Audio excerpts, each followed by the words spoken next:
भगवते वासुदेवाय। ॐ नमो भगवते वासुदेवाय। ॐ नमो भगवते वासुदेवाय। ॐ अज्ञानतिमिरान्धस्य ज्ञानाञ्जनशलाकया चक्षुरुन्मिलितं येन तस्मै श्रीगुरवे नमः। नमो विष्णुपादाय कृष्णप्रेष्ठाय भूतले श्रीमते भक्तिवेदान्त स्वामिन् इति नामिने। नमस्ते सारस्वती देवे गौरवाणी प्रचारिणे निर्विशेष शून्यवादी पाश्चात्यदेशतारिणे।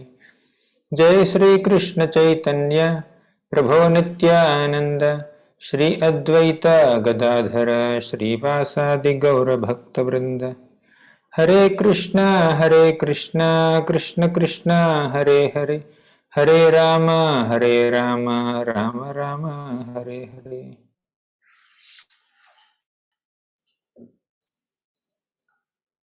Hare Krishna. In the previous session, we covered the 24th chapter, 4th canto. So I'll continue from there. Basically, from 44th shloka, Lord Shiva glorifies the beautiful form of Lord Krishna, not only his two-handed form, also his four-handed form. Okay, so now some of these shlokas indicate that Lord Shiva must be glorifying Narayana or Vasudeva. Yeah, which is also fine, correct. But when Krishna, Vrindavan Krishna specifically, is described as four-handed, sometimes the two extra hands are rather in his hands. Okay, so now here he says, Darshanam no didrikshunam dehi bhagavatarchitam rupam priyatamam svanam sarvendriya gunanjanam. Rupam priyatamam svanam, that form which is most liked by devotees. Which is that form which is most liked by devotees? Definitely Krishna's Vrindavan form. And this is confirmed by Lord Brahma also in his first prayer in 10th canto 14th chapter. Naumedyate bravapushe taditam baraya gunjavatam saparipicchala sanmukhaya vanyasraje kavalavetra vishana vedu lakshmashriye mridupade pashupangajaya. Now me idyati abravapushi. So Lord Brahma is praying.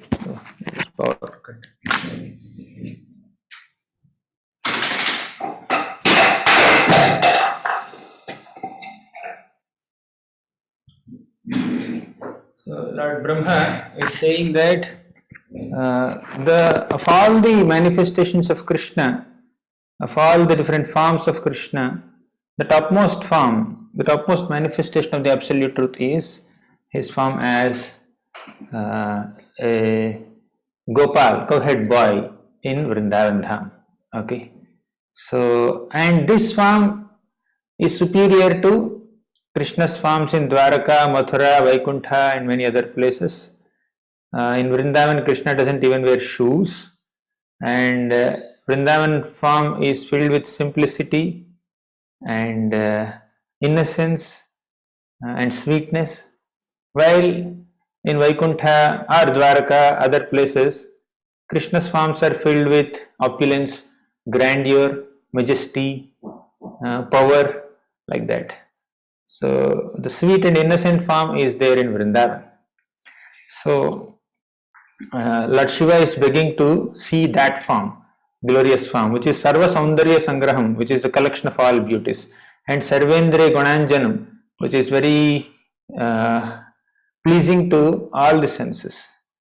Then 46th shloka he says, Padma Kosha Palashaksham Sundara Bharusunasikam Sudvijam Sukapolasyam Samakarna Vibhushanam. Padma Patra Palashaksham. Krishna's eyes are like lotus petals.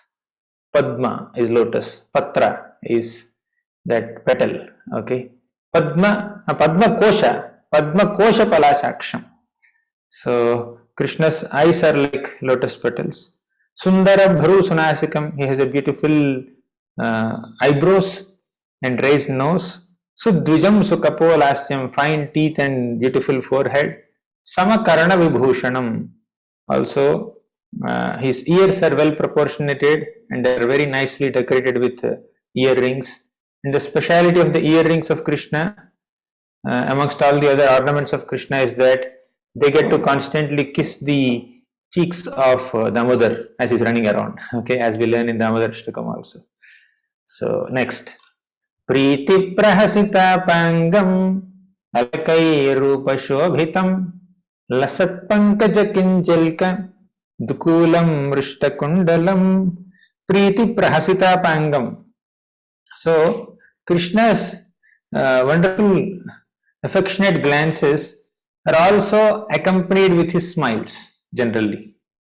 So Alakai Rupa Shobhitam, that beautiful face of Krishna that is showering joyful glances and smiles, is also framed so beautifully with curling hairs.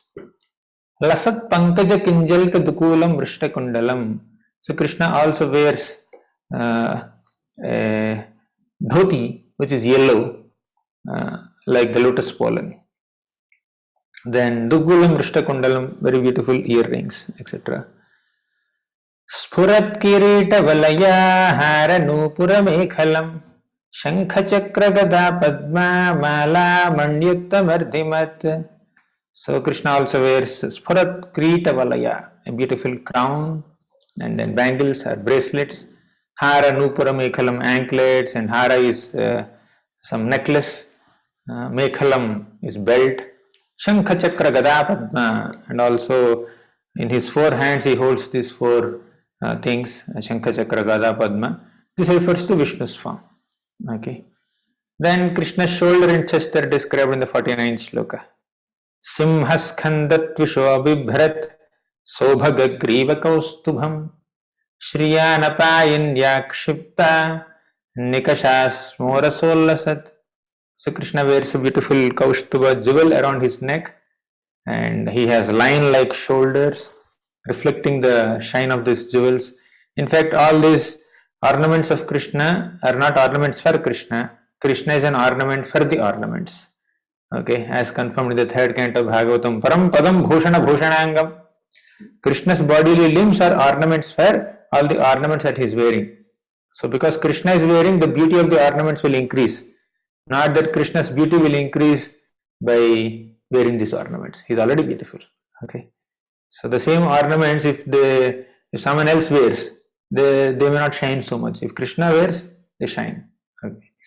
Next shloka, 50th shloka is Purarechaka Samvigna Valival Gudalodaram Pratisankrama Yadvishvam Nabhya Vartagabhiraya.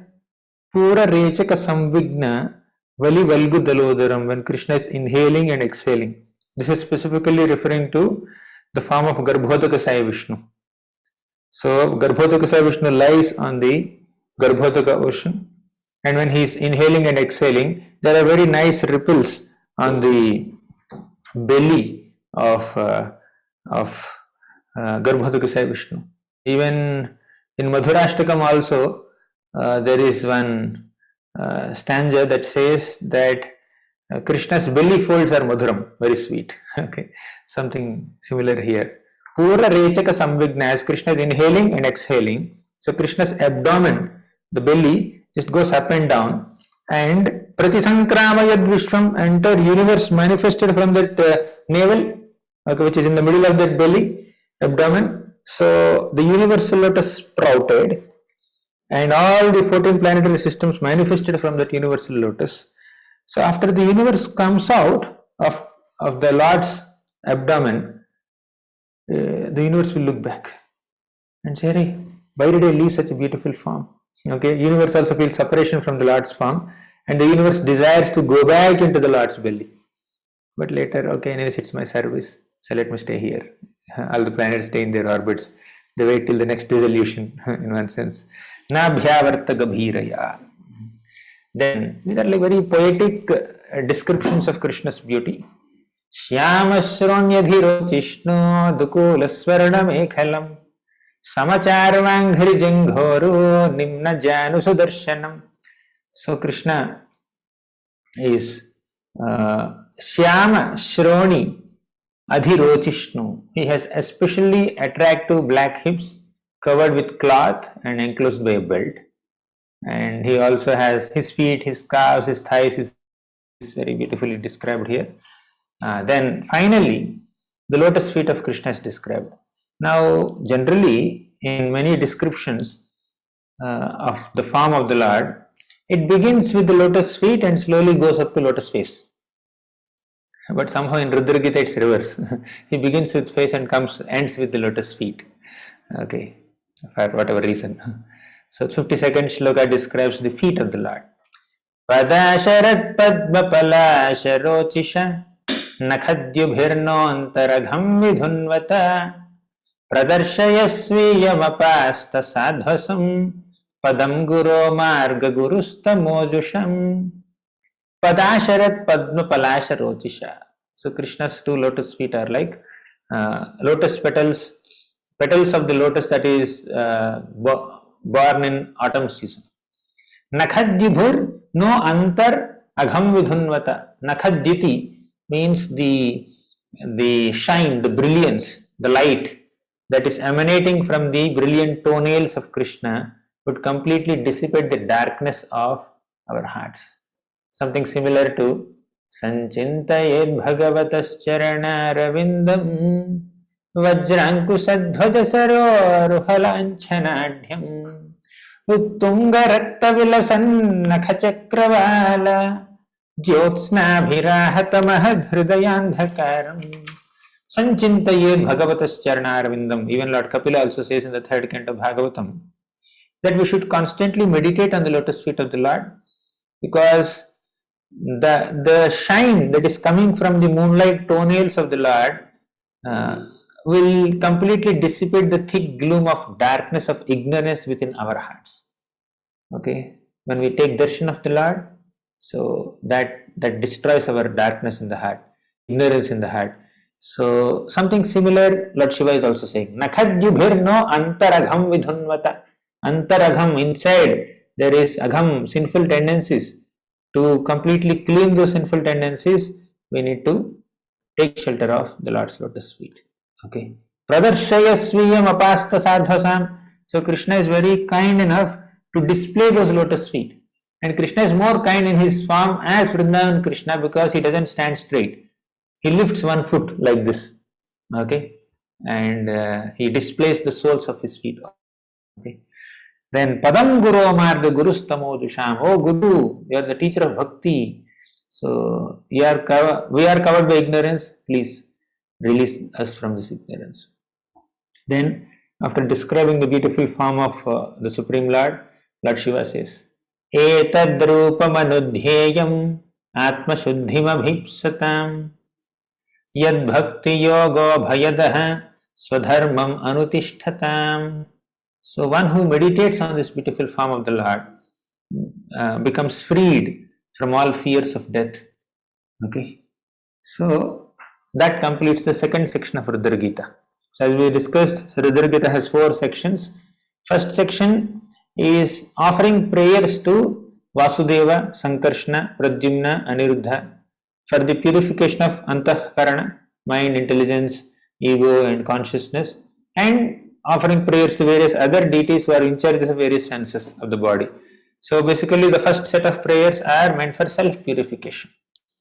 Second section of this Rudra Gita describes the beautiful form of the Lord, and in this section Lord Shiva expresses his eagerness to come in contact with that form, to see that form of the Lord. Okay. So now we are entering the third section, which is smaller but very important and deep. In this section, Lord Shiva describes the power of bhakti, how bhakti is the topmost spiritual path. He says, Bhavan bhakti mata labhyo durlabha sarvadehinam svarajyasyapyabhimata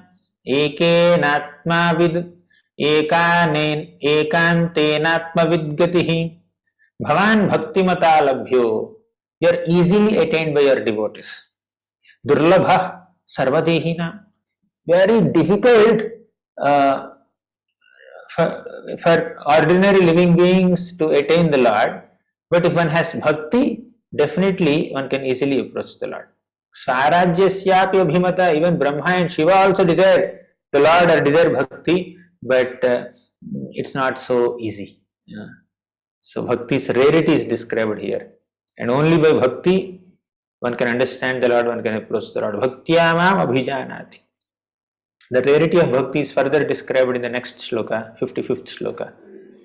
Tam duraradhyam satam api durapaya ekanta bhaktya ko vanchet padamulam vina bahihi.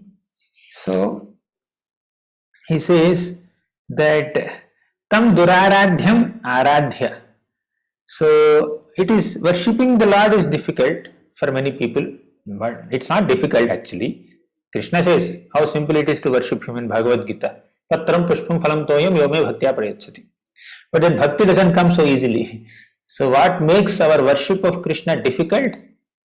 Our own false ego, our own material desires, our own distracted mind makes it difficult. Okay.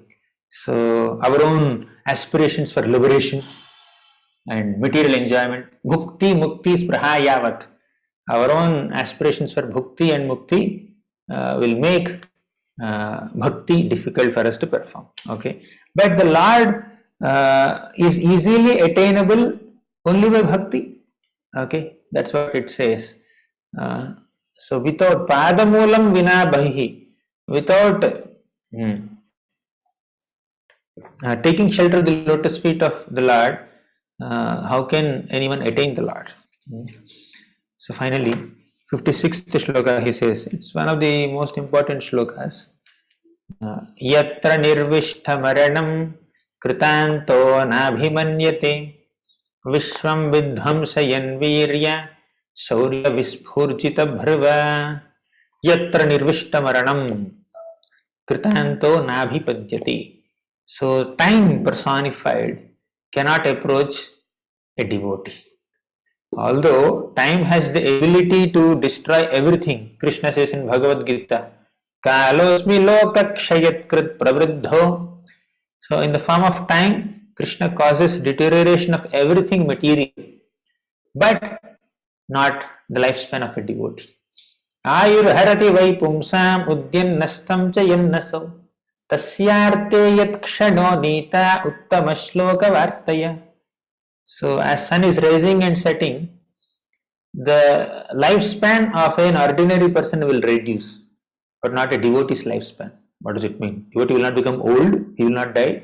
The point is, the spirit in which we need to take this shloka is that by the rising and setting of sun, a materialistic person is coming one day close to death, but a devotee is coming one day closer to Krishna. Okay, one day closer to Krishna. It's not death, it is eternal life. Apparently it seems death, oh he died, he died. Where did he go after death? He went to the spiritual world. No more death, no more birth, no more old age, no more disease. So he is in for eternal life. Fine. So that's how time cannot affect a devotee. And even he also says, Yamaraj says to Yamadutas, you know what he said? Te deva siddha parigita pavitra gatha ye sadhava samadrisho bhagavat prapanna तान्नोपसीदत हरेर्गदयाभिगुप्तान् नैषां वयं न च वयः प्रभवाम दण्डे. All the devotees of the Supreme Lord are so great. Their glories are sung by Deva Siddha Parigita Pavitra Gatha.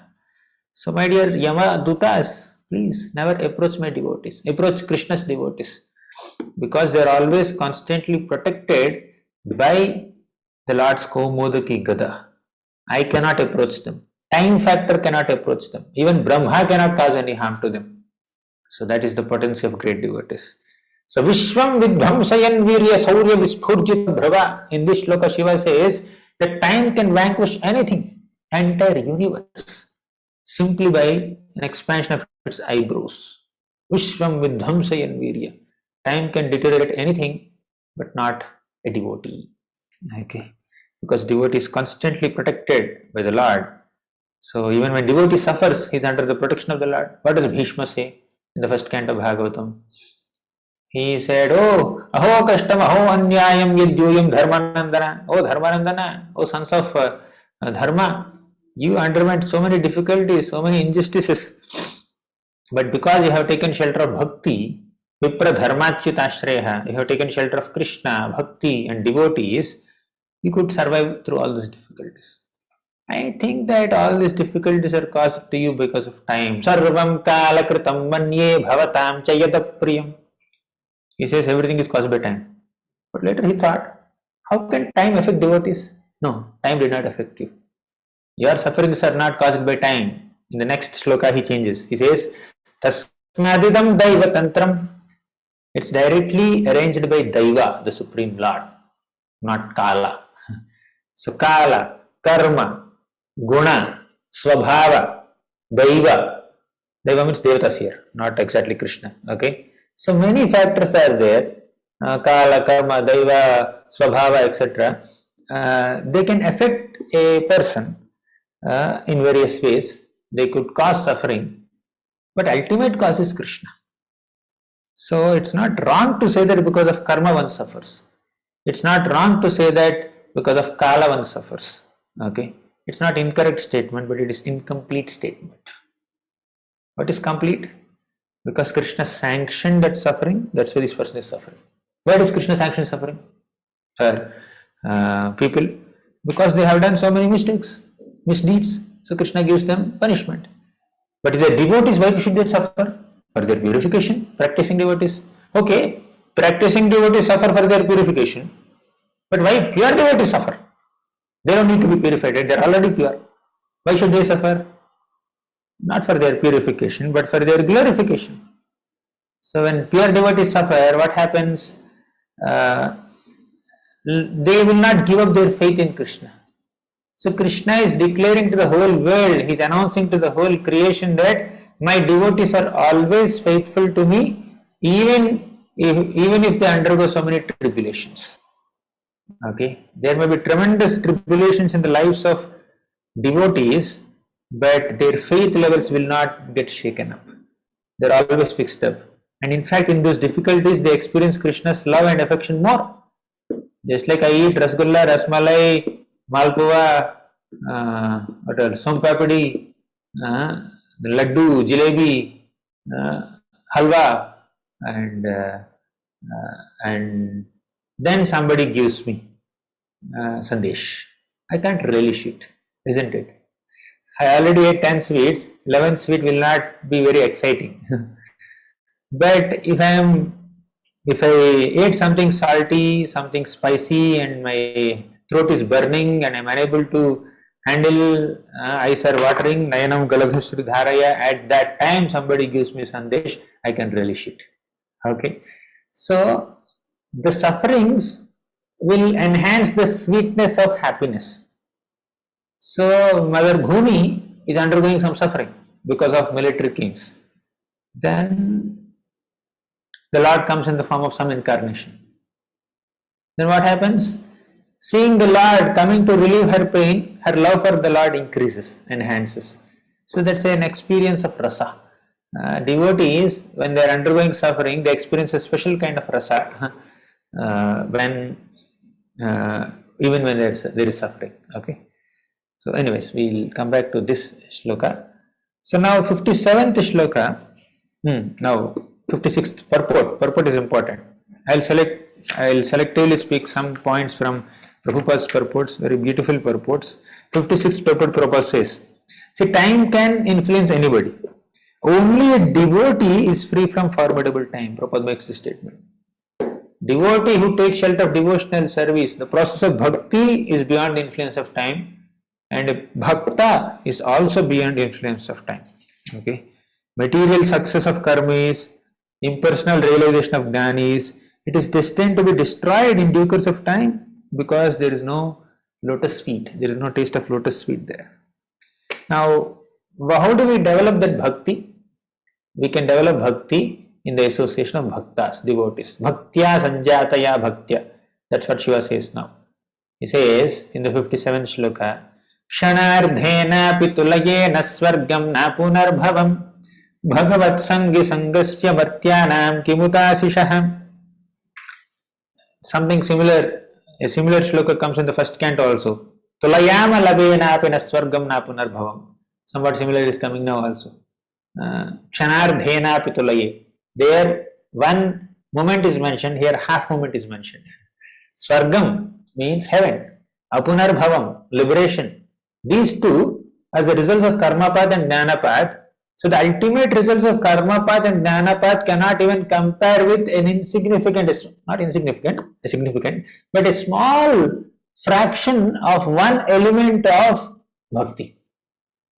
So, of all the stages of bhakti or different aspects of bhakti, sadhu sangha, Vaishnava's association is one important aspect, right? Very important. So, in that sadhu sangha also, you take one kshana or half a moment.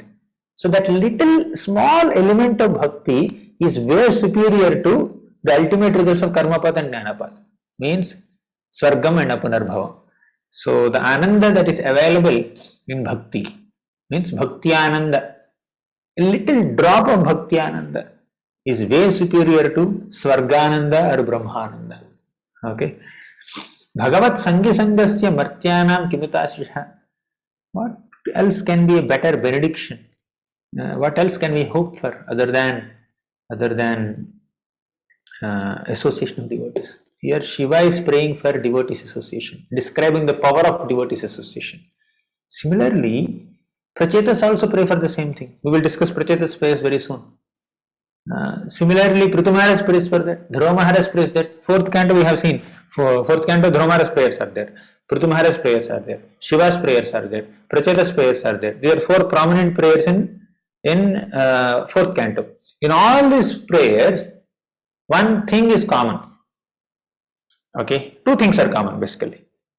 First is devotee prays to hear Harikatha in the association of devotees. Second thing is they reject Swargananda and liberation. Okay, they reject liberation in heaven. So what is rejected? Liberation is rejected.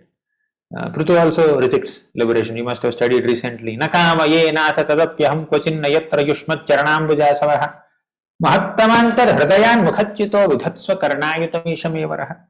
Like that. Now 58th shloka. He says, Athana gandhre stava kirti tirthayor antarbhisnana vidhuta papmanam bhuteshvanukrosha susatvashilanam syat sambhramo syat sangamo nugraha esha nastava athana gandhre stava kirti tirthayor. Very elaborate verses, many nectar shlokas back to back. So therefore, please give me the association of your devotees. He is praying. And the devotees' speciality is that they are completely purified by Ganga, coming from the Lord's lotus feet. Antar bahir snana vidhuta papmanam. So antar inside, bahir externally and internally they are completely purified of all sins and sinful reactions. By snana, by taking bath in tava kirti tirthayor, by taking bath in the Ganges river of Krishna Katha. Kirti, Tirtha. Tirtha is a holy place. Kirti means glorification of the Lord.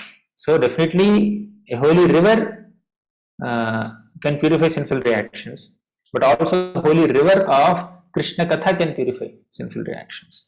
Bhuteshu anukrosha susatvaselanam. Bhuteshu anukrosha means the devotees are also compassionate. One thing is they are already purified. Second is they are compassionate. Third is Susatva Shilanam, they have proper conduct and pure hearts. Syat Sangamo Anugraha Yesha Nastava. If at all you want to show some mercy upon me, Anugraha upon me, give me their association. Okay. The best benediction that we can ask from Krishna is Vaishnava Sangha. So, because Vaishnavas are never agitated or distracted. Nayasya Chittam Bahirartha Vibhramam Tamo guhayam cha vishuddhamavishat yad bhakti yoganugrihita manjasa munirvichashtena nu tatra te gatim. He says, Na yasya chittam bahirartha vibhramam. The chittam, the consciousness of a devotee, is never diverted or agitated by bahirartha, by material purposes, material allurements. Okay? He doesn't think what is insubstantial as beneficial. Okay? Tamo guhayam cha vishuddhamavishat. He is completely purified. Further, yad bhakti yoga anugrahitam anjasa. Having been blessed by Bhakti Devi, he understands very easily the Lord's name, fame, form, and activities. Okay. So this completes the section of Bhakti where Lord Shiva prays for the real benediction of Vaishnava Sangha and also glorifies the process of Bhakti. Fine. So next, Prabhupada writes a brilliant statement here in the 59th purport. He says, devotional service plus avoiding 10 offenses to the holy name plus avoiding 64 offenses in deity worship plus strictly following rules and regulations of bhakti makes us satisfy Bhakti Devi. If you do these four things, one is doing our devotional services, second, avoid 10 offenses to holy name, third, avoid offenses to deity worship, and strictly follow rules and regulations, then Bhakti Devi is satisfied, then we will not be disturbed by anything material. Fine. Then the transcendental name, form, and activities of the Lord are revealed to us. Now, 60th sloka to 66th sloka, basically the Lord Shiva, describes the Lord's relationship with this material universe. Okay. But in the purports of Prabhupada, there are very, very beautiful analogies, okay, to understand the tattva here. So let's begin with 60th sloka. In the 60th sloka, Shiva glorifies the Lord as Lord's impersonal aspect. You are the all-pervading impersonal Brahman. That is also manifested by you, in which entire universe is manifested basically. So the Lord's Deha Kanti or the bodily effulgence is Brahman. Now Prabhupada gives a couple of analogies to understand this. First, sky is spread everywhere, or sunshine is spread everywhere, isn't it? So the sky or sunshine touches filthy objects and sanctified places, both. Similarly, the Lord's energies also exist everywhere. Okay, whether it's good things or bad people or good people, the Lord is present everywhere. That's what Prabhupada also quotes 9.4, 9th chapter Bhagavad Gita, 4th sloka also. Maya tatabadam sarvam jagadavyakta murtina, all that. And another example that Prabhupada gives is successful businessmen may have so many factories and offices and everything rests on his order. He may not be hands-on personally doing things, but on his order everything in the entire company is happening. So not that he carries everything on his head, but his brain and energetic expansions, everything run without interruption. His energies will run the show. Similarly, the Lord also is the supreme Lord, and everything in the universe continues to happen by the Lord's energies. In the 61st sloka, Lord Shiva says that, O Lord, you create, maintain and destroy this universe repeatedly, and by your Maya you carry out all this creation, maintenance and destruction, and that Maya cannot bewilder you, but the Maya can bewilder common people. So here in the purport, Prabhupada says the Lord has three energies: external, internal and marginal. And there are two cosmic manifestations, material world and spiritual world. And there are two types of living entities, conditioned souls and liberated souls. Okay. So just like government has two departments, civil and criminal departments, similarly in the Lord's entire kingdom there is spiritual world meant for good citizens or devotees, and material world which is like a jail, criminal department, which is meant to punish conditioned souls. So basically Prabhupada here compares the material world to be a prison cell where the conditioned souls are kept for the rectification of their rebellious mentality. So, by undergoing various experiences, material experiences, and suffering in this material world, if we rectify our rebellious mentality and agree to take shelter of Krishna, Krishna will be very happy. But as far as devotee is concerned, whether it is material world or spiritual world, devotee makes no distinction. Okay, so because wherever he is, he just wants to serve. You know that shloka, right? Narayana para sarve nakutaschana bibhyati swargapavarga narakeshu apitulyartha darshinaha. So whether it is swarga or apavarga or naraka, a devotee is equipoised because wherever he goes, he does render service. You know the story of Anantacharya, where Anantacharya is not willing to take any medicine for the snake bite. He can serve the Lord in Balaji farm in Tirupati if he doesn't die, and if he dies, he will serve the Lord in Vaikuntha. In both cases, his job profile will not change. Why should he unnecessarily take medicine? He thinks like that. So next 62nd shloka, our Shiva glorifies the universal form of the Lord. 63rd shloka, he glorifies the Mahavishnu aspect of the Lord, who is the source of all material universes. From when he breathes out, the total energy, Mahatattva, manifests, and then it eventually turns out to be great material universe. And in this purport also Prabhupada gives so many beautiful examples or analogies. So, okay, one popular analogy. Popular means at least I like it. So sometimes the children wouldn't take the food given by mother. The children wants to cook on their own. So what do? They pressurize the mother. Mother, we will not eat your food.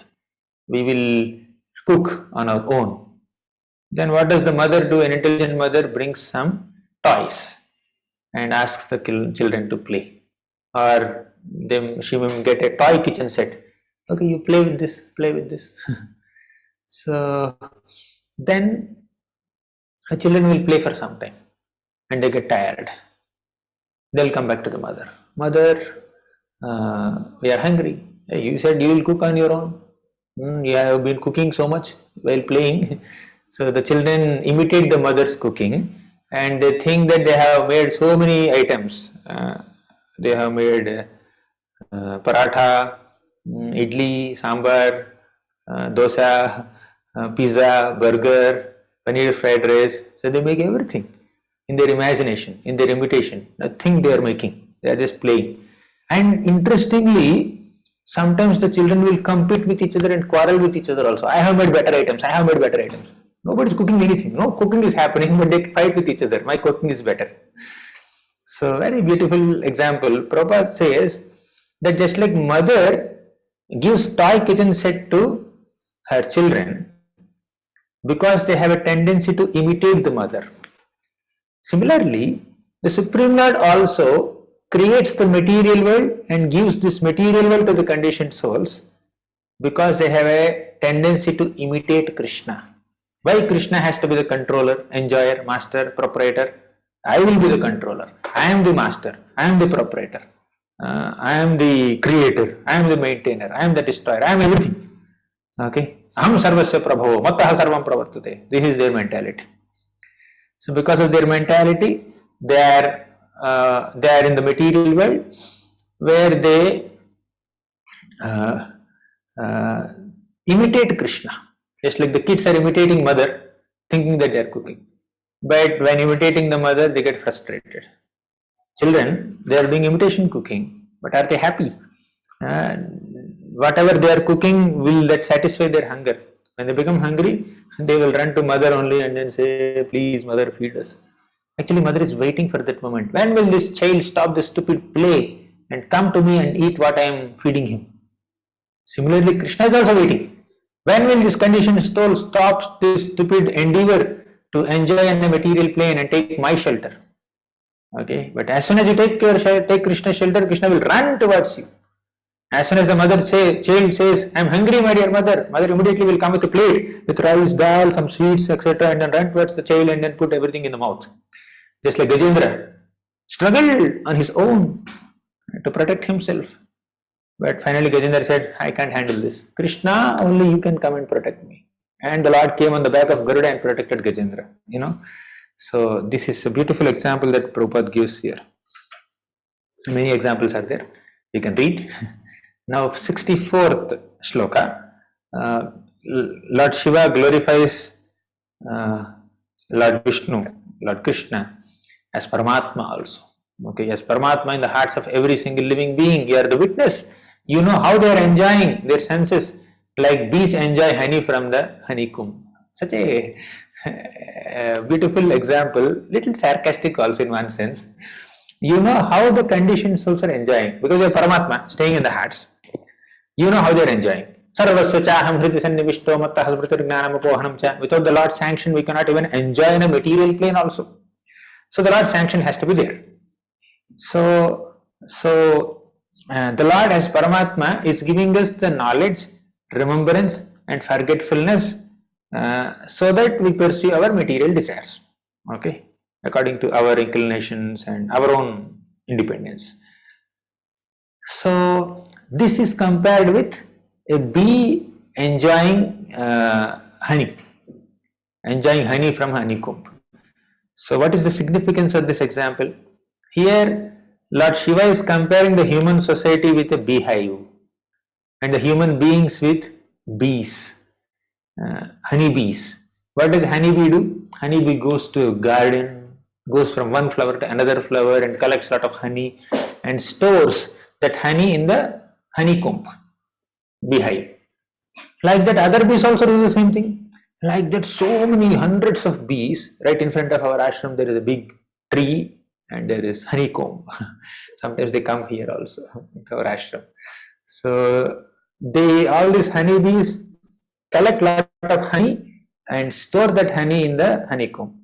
But when they are trying to drink that honey which they have stored with their hard work, other bees will come and bite them.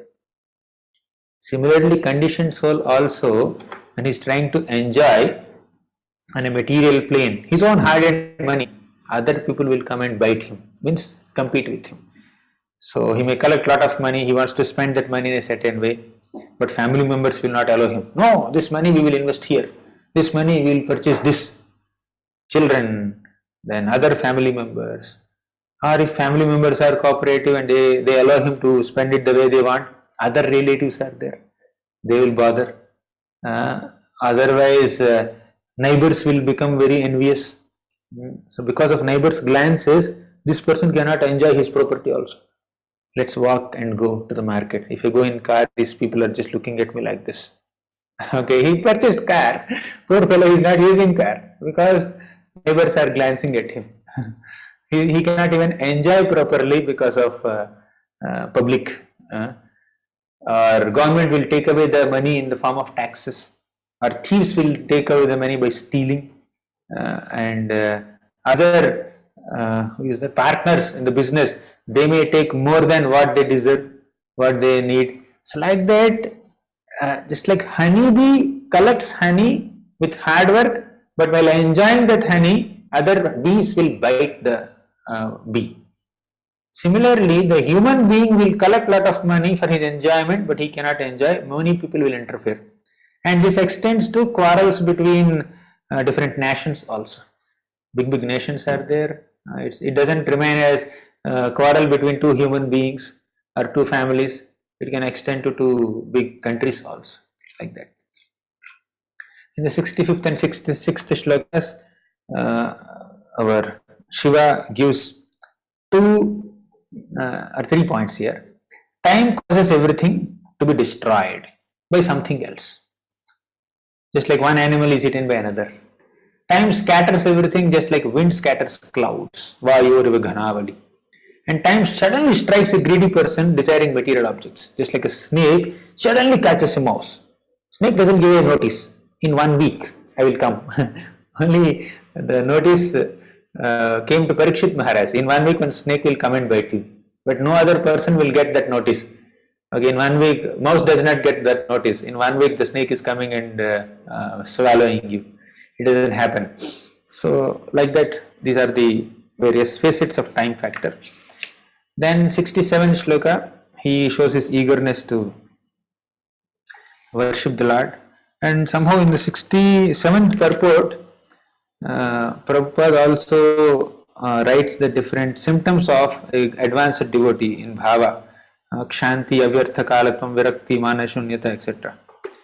So this is how Lord Shiva concludes his Rudra Gita, and he also is a Falashruti from the 69th shloka onwards. If you chant this prayer and also perform your duties nicely with pure hearts, then you will worship the Lord nicely, and you can meditate on the glories of the Lord. And he also describes how to chant this method. Study it, contemplate on it, being strong in your vows, and concentrate your intelligence. You chant this prayer repeatedly with great respect. And actually, Brahma taught this prayer to me, and he ordered me, like Brahma taught this prayer to us in the beginning of creation, when we had to create progeny. Then Falashruti, by chanting this prayer, one gets greatest benefit and becomes a devotee. This is what we want. Okay. And knowledge, of all auspicious items in the world, knowledge is supremely auspicious. Because of that, one can cross the ocean of science. Of course, bhakti is supremely auspicious, but knowledge, which is in connection with bhakti, is auspicious in that sense. Because he describes bhakti in the next shloka, 76th shloka. He says, vibrating this song with faith, Shraddha, one can please the Lord, who is otherwise very difficult to be pleased. Fine.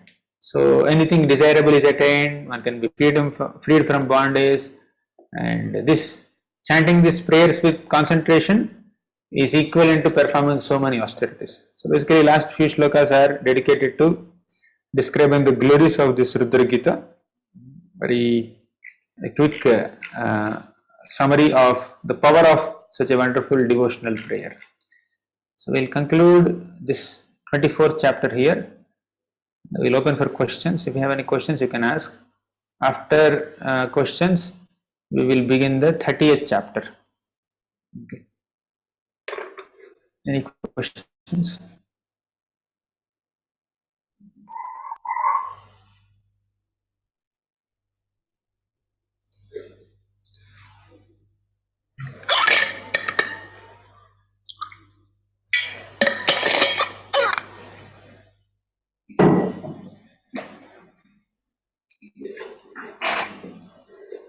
Okay, no questions. Then we will go to the next chapter. What is the protocol? You give some break in the between, in the middle? So you give a break, but then finally today we have again. If you have a short class, then there's you have class till what time today? 12:30 now. So then what break we continue? Okay, fine. Sure. Give me 1 second.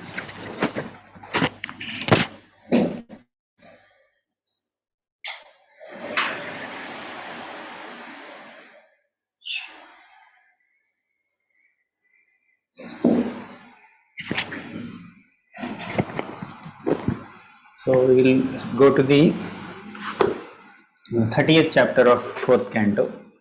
So after receiving this knowledge of Rudra Gita from our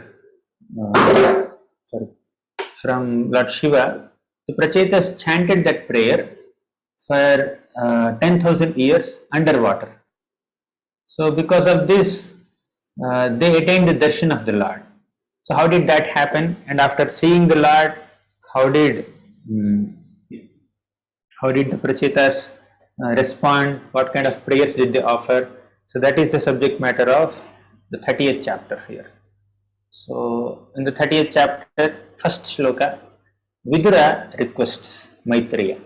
So as you know, 3rd canto and 4th canto of Bhagavatam is spoken by Maitreya to Vidura, full canto, from 3rd canto 5th chapter till the end of 4th canto.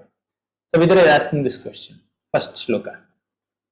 ये त्वयाभिहिता ब्रह्मन् सुताः प्राचीनबर्हिषः ते रुद्रगीतेन हरिं सिद्धिम् आपुः प्रतोष्यकाम्. So here Vidura is asking, my dear Maitreya, O great Brahmana, so can you please tell me how the sons of Prachinabarhi attained, what all they have attained by worshipping the Lord, by chanting the Rudra Gita taught to them by Lord Shiva. So definitely they must have attained perfection, Siddhim Apuhu.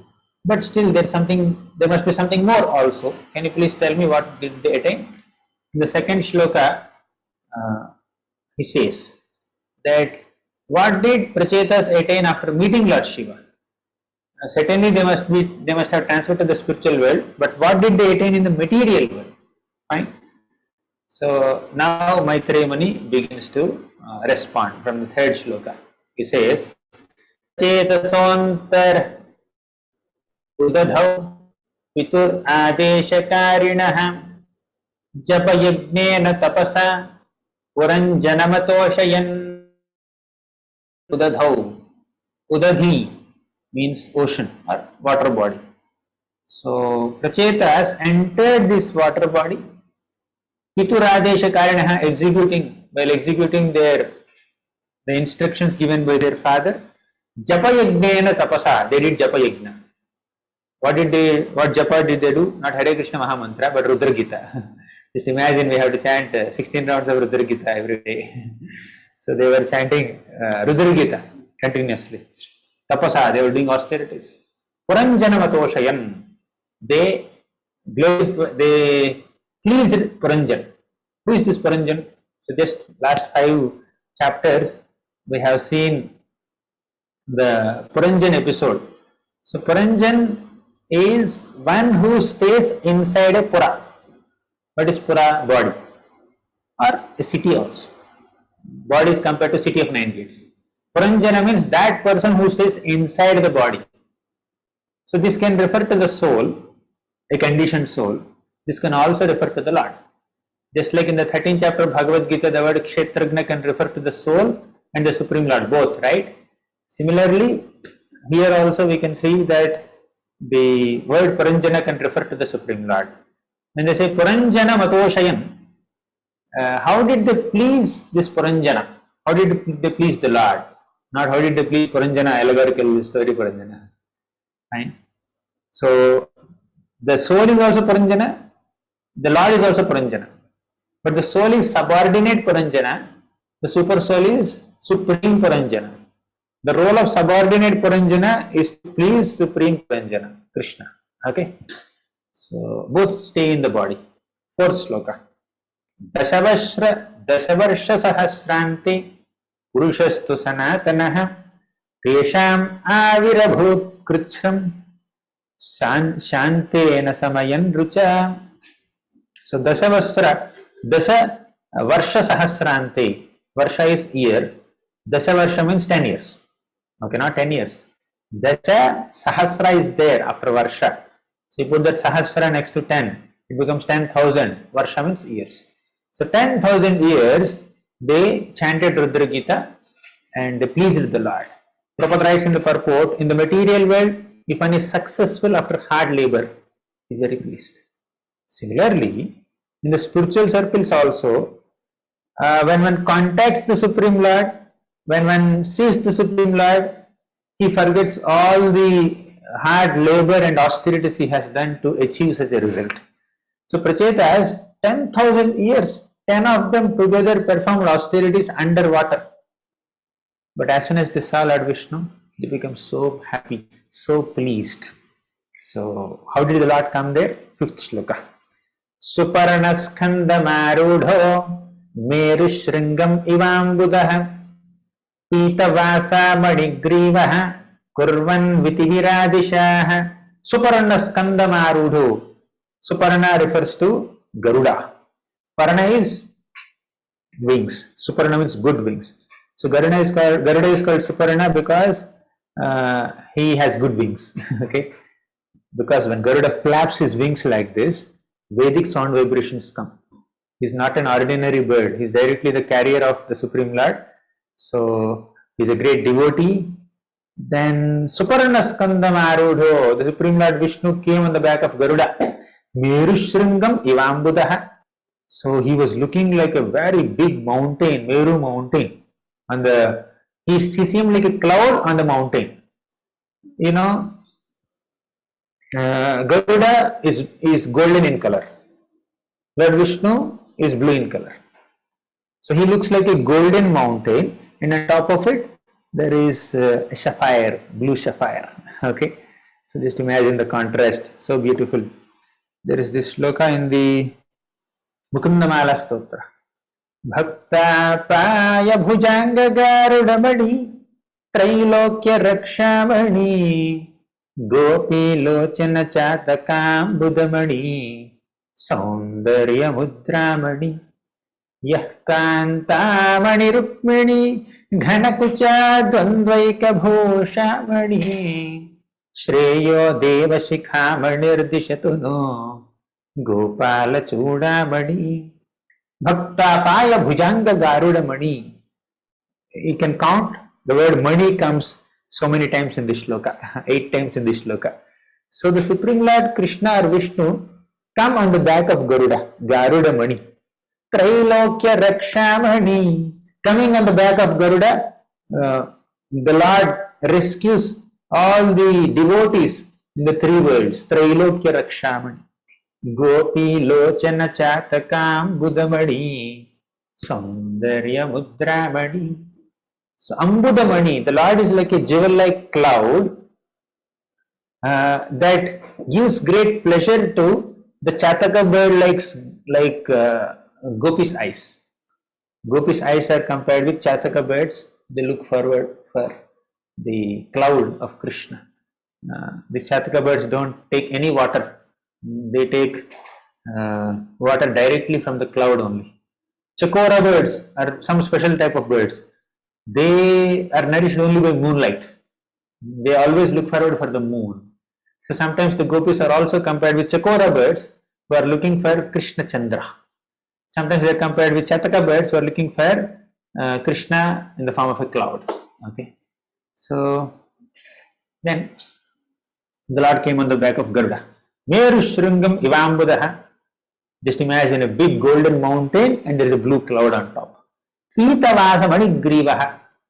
So he is wearing a Pitavasa, yellow color cloth, dhoti. Manigrivaha. He also has Kaustubhamani on his neck. Kurvan Vitiviradishaha. He is dispelling the darkness of all the directions. Now, where are the Prachetas staying? Inside water. And the Lord came from Vaikuntha. Inside water.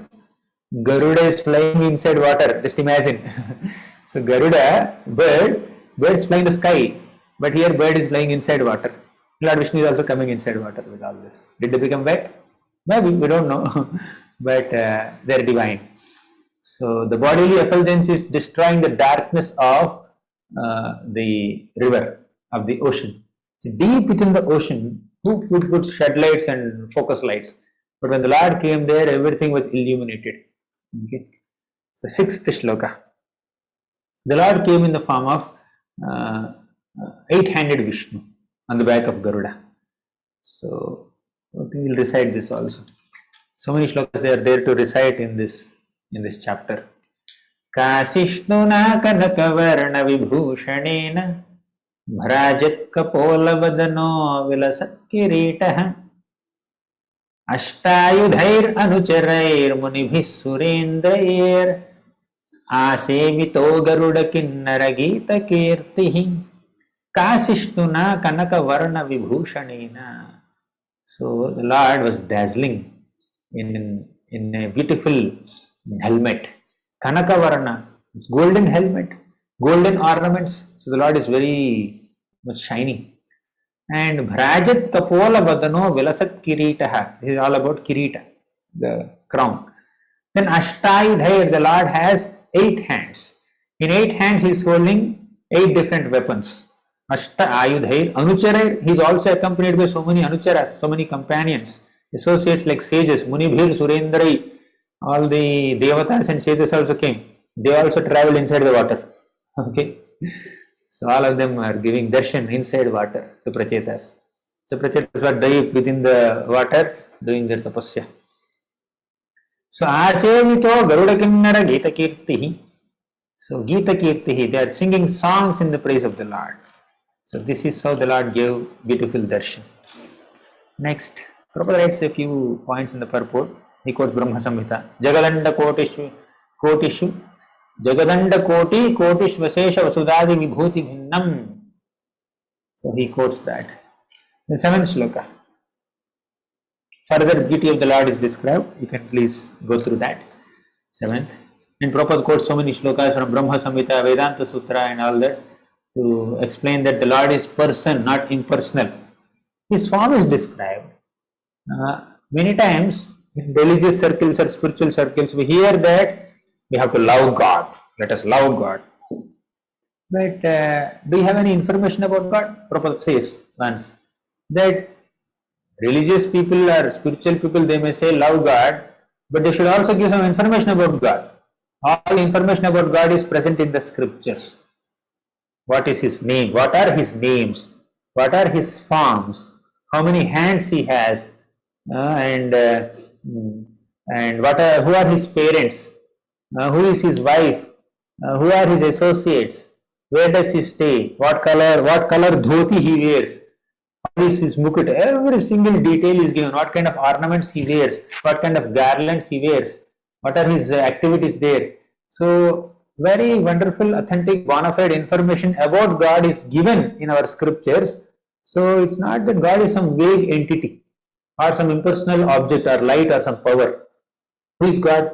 He is some power. He is some light. He is very powerful.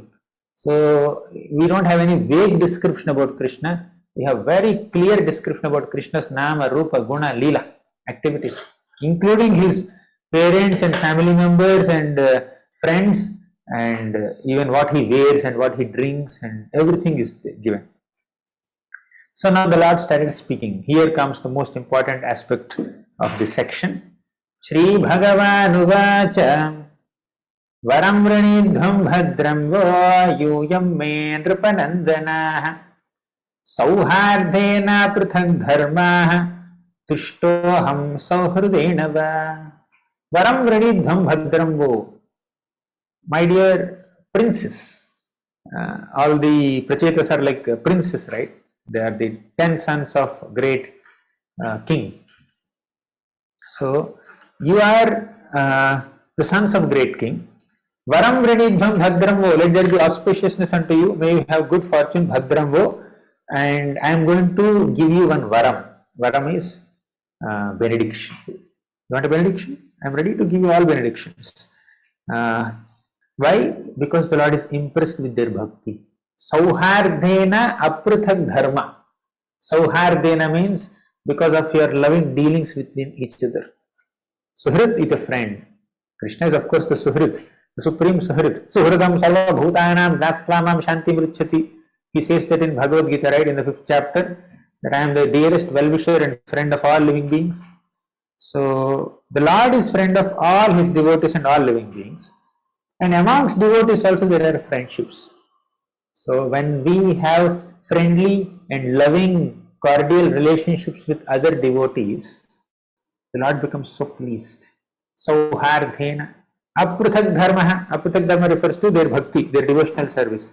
So one thing, you have performed bhakti. Second thing, you have very wonderful loving relationships. Two things I am pleased with. Now in the last line he says, Tushtoham sauhrudenava. Again the word sauhrida he repeats. I am very pleased with your friendly relationships. So when devotees cooperate with each other, they are friendly to each other, they love each other, they are affectionate towards each other, Krishna becomes so happy. Prabhupada writes a brilliant purport here. Every line of this purport is important. I request you to read this entire purport after the session or whenever you get time. So Prabhupada mainly says about the real unity. The unity of the individual souls attempting to satisfy the Supreme Lord or rendering service to the Lord is called real unity. So unity can be understood at multiple levels. For example, there are four thieves. With great unity, with full cooperation, they steal money from the bank. What kind of unity is that? They are united definitely for the same purpose, but their unity is just for sense gratification. And they will be very honest also. They're united and they're honest also.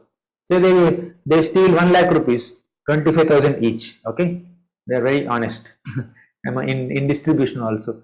But this kind of unity for selfish and sense gratificatory purposes based on material body and material wealth, that is not very much appreciated in spiritual circles. What is a real unity? We need to be united in our attempts to satisfy Krishna. So it's not that I have to satisfy Krishna. It is we have to satisfy Krishna.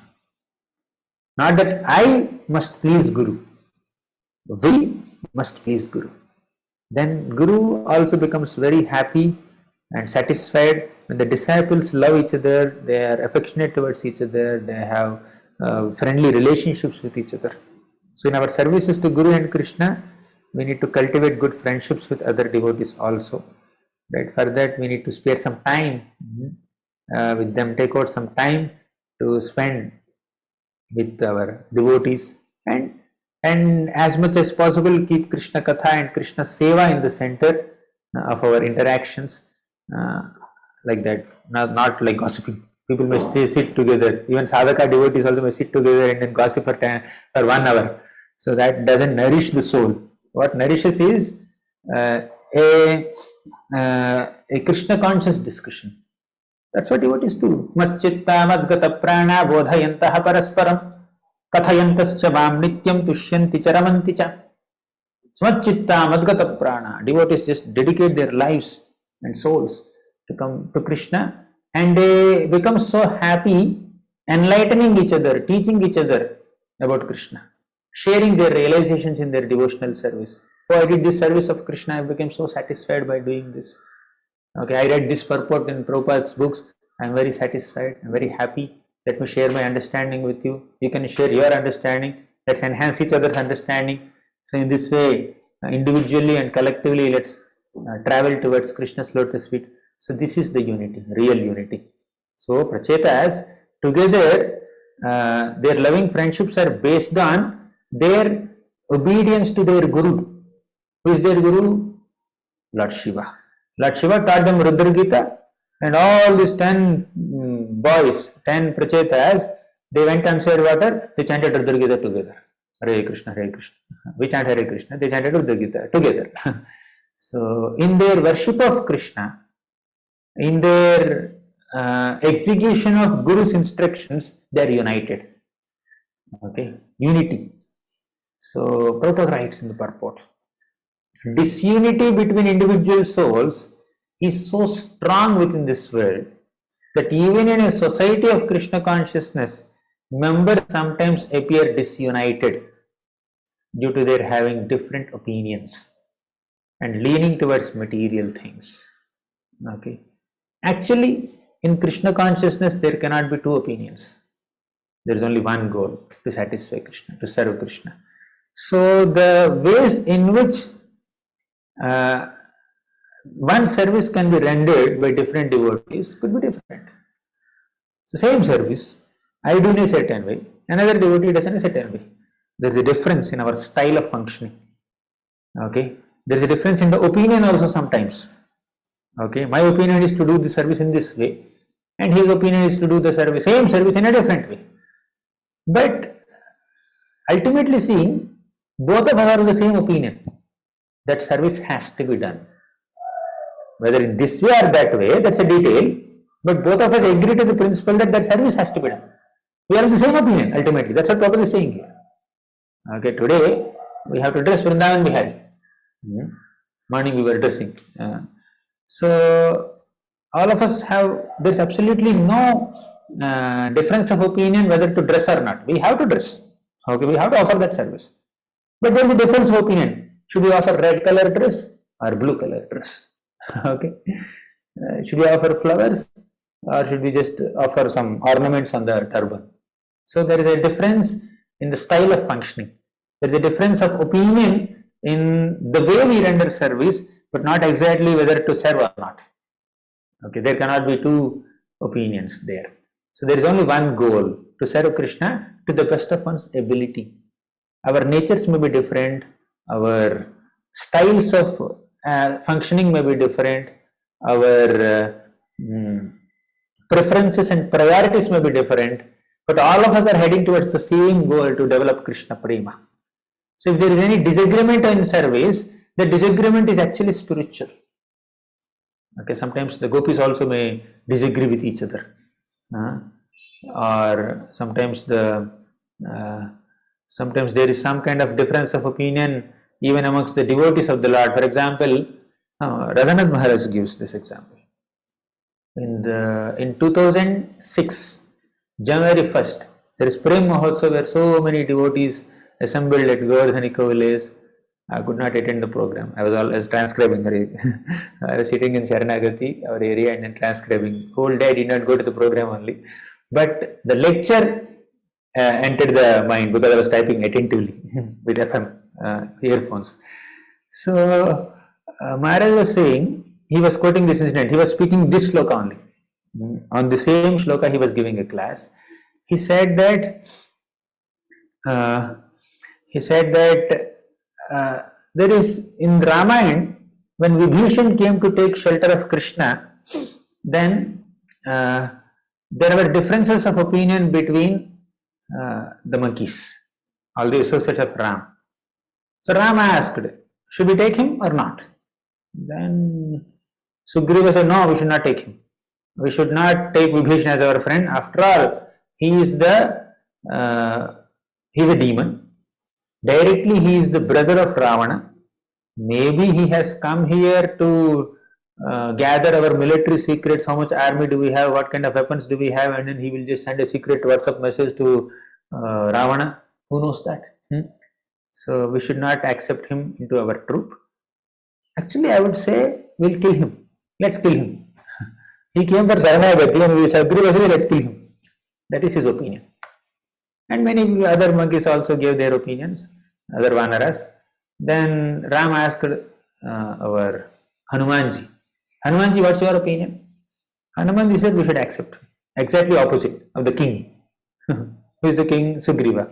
Sugriva had an opinion and Hanumanji was not the king. He was just a friend of the king or an assistant of the king or servant of the king, but Hanumanji had a different opinion. He said, no, we should accept him. We should not kill him. Why? Hanumanji has his logic. I saw him. I carefully observed his demeanor. He seems very genuine. He seems very pure in his intentions. There is no duplicity in his surrender. And Hanumanji also had some extra exposure to Vibhishan's personality. When Hanumanji went to Lanka, he saw all the Vanaras. He just looked at them and he noticed, oh, this Vibhishan is a special personality. So Hanumanji had more information and he had his intelligence. See, Sugriva, with all his intelligence, being a well-wisher of Ram, being a genuine servant of Lord Ramachandra, Sugriva thought that not accepting Vibhishan into our troop will better serve Ram. Hanumanji, with all his intelligence, he thought that accepting Vibhishan will better serve Lord Ramachandra. Difference of opinion is there. They have opposite opinions, but the intention is same, to serve Ram, to please Ram. What best serves the interests of Ram? And finally, Ram gave his verdict. Ram said, let's accept him. What to speak of Vibhishan, even if Ravana personally comes, I will accept him as my servant. So then Vibhishan was accepted. After that, Sugriva did not have any sense of inferiority complex. Ram did not take my opinion. He took Hanumanji's opinion seriously, not my opinion. And Hanumanji did not feel a sense of pride. See, Ram loves me more. And Ram gives more value to my opinion. Sugriva, he doesn't know much. For namesake, he is a king, but Ram does not value his opinions. So Hanumanji did not feel any sense of pride or superiority complex. Sugriva did not feel any inferiority complex or envy or jealousy. So their relationship continued, service continued. Ram also understood. Both of my servants, they just want to serve me to the best of their ability.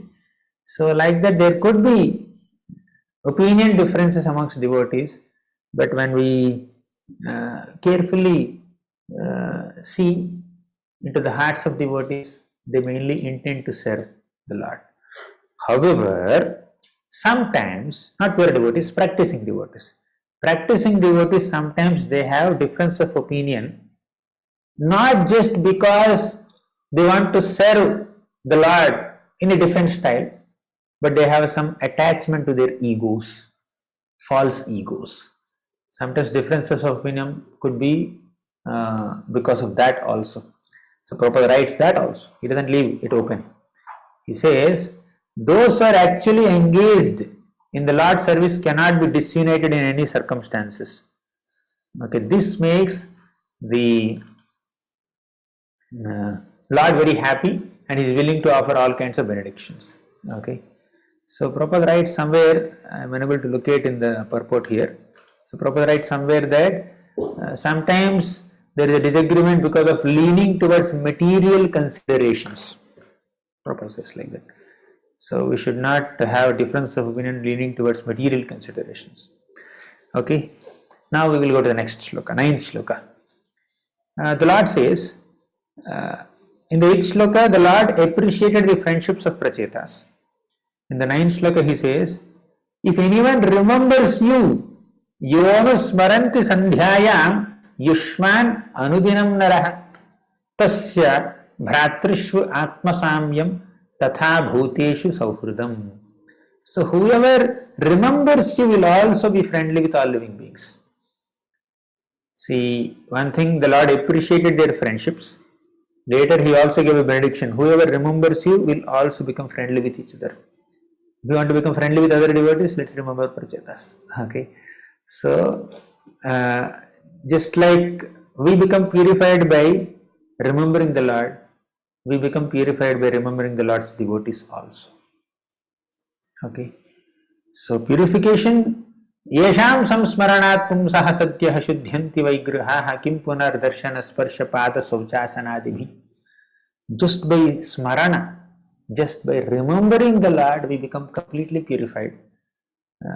And just by remembering devotees also will become completely purified. If remembrance of devotees is so purifying, what to speak of worshipping them, washing their lotus feet and offering services to them. Okay, so this is a benediction given by the Lord. 10th shloka, he says, ye tu mam ruddra gitena sayam pratah samahitaha stuvantyaham kamavaran dasye pragnam shobhanam. He says, ye tu mam rudra gitena. One who chants this Rudra Gita in the morning and in the evening and glorifies me and praises me will be able to get all kinds of benedictions from me. Fine. Prabhupada writes, one who offers prayers to the Lord to fulfill his different desires must know that the highest perfectional fulfillment of desire is to go back home, back to Godhead. So we need to follow the great examples of Prachetas in our worship of the Lord. Then 11th shloka, the Lord also appreciates the submissive attitude of Prachetas towards their father Prachinabarhi. They are very submissive. Yadyoyam pituradesham agrihishta mudanvitaha athova ushati kirtir lokan anubhavishyati. So because you have accepted the instructions of your father with great enthusiasm, with great pleasure, and executed them with great faith. See, Pituradesham, Agrihishta Mudanvitaha, you have accepted. First is acceptance of the instruction. Second, Mudanvitaha, accept with happiness. I'll do. He told me this. So that kind of attitude is not there. Acceptance with pleasure. Agrihishta Mudanvitaha. Athova ushati kirtir lokan anubhavishyati. And you executed the orders very faithfully, and your attractive qualities will be celebrated all over the world. So what makes a devotee popular is not anything material quality. The real popularity, real fame of a devotee is one's obedience, submissiveness to spiritual master. Okay. And devotee never desires fame or name or prestige, but devotee automatically becomes famous to the degree one is obedient to the instructions of spiritual master. And that is the real spiritual fame, not material fame, not followership. Okay. So, because of the jiva's minute independence, we can either obey or disobey the Lord or Guru. We always have independence. It may be this much or this much or this much or this much. We always have some independence in any form of life. So, especially in human form of life, we need to properly utilize our independence, not misuse it. So, if we properly utilize our independence, we obey the Lord. If we misuse it, we disobey the Lord. Basically, disobeying the Lord is misusing independence. Disobeying Guru is misusing independence. That's equal. What is proper utilization of independence? Surrender that to Guru. What is misusing independence? Disobey Guru. As simple as that. Okay. Lord doesn't force. Up to you.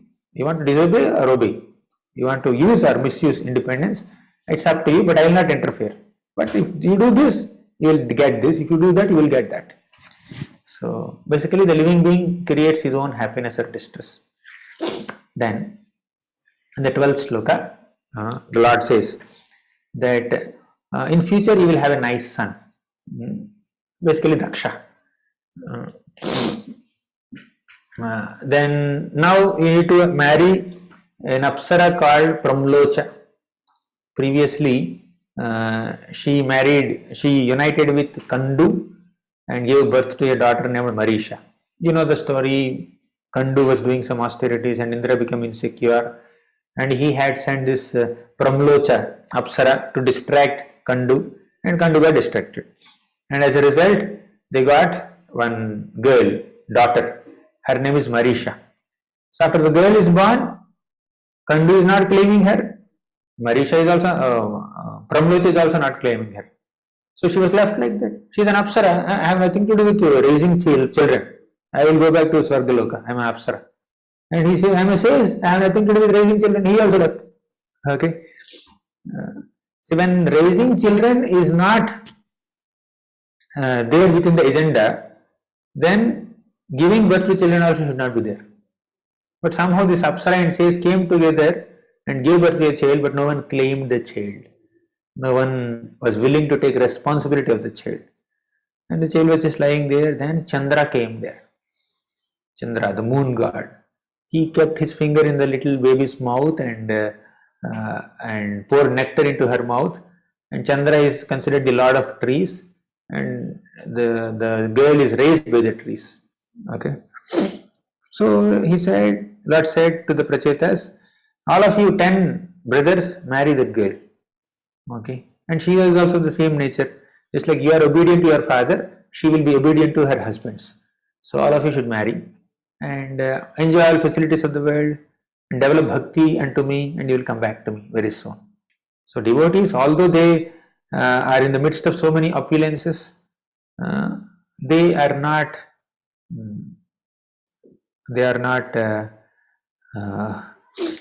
affected by material opulences.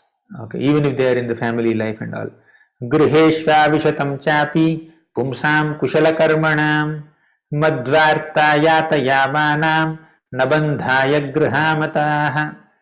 So here the Lord is instructing the Prachetas to get married.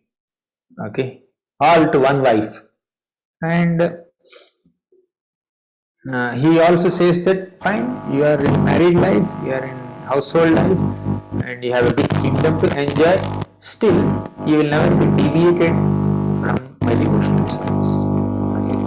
So, when the Lord is confident that his devotee will not get distracted from bhakti, the Lord gives them even material facilities.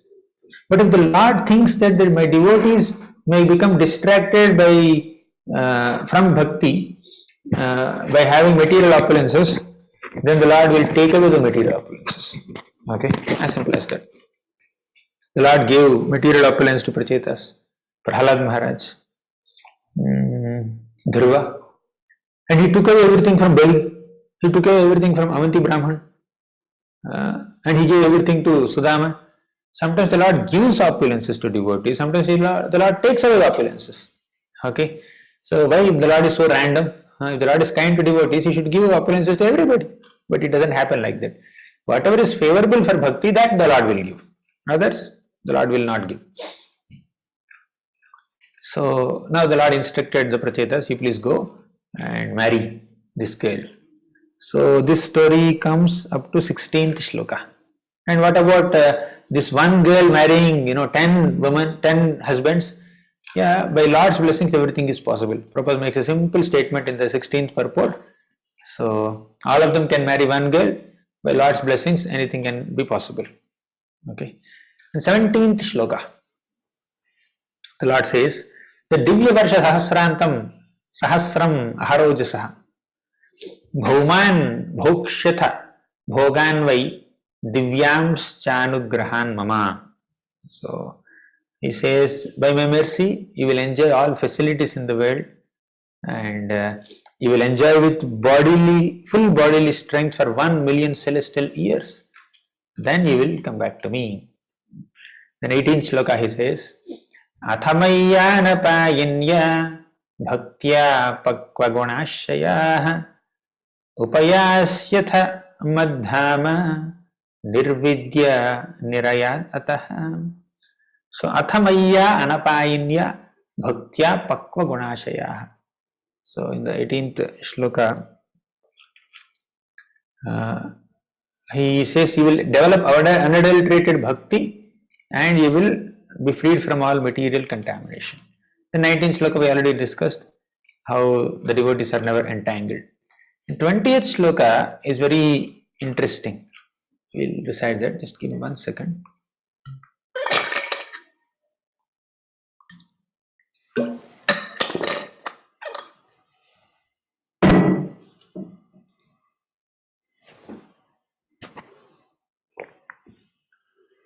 Hmm, 20th shloka.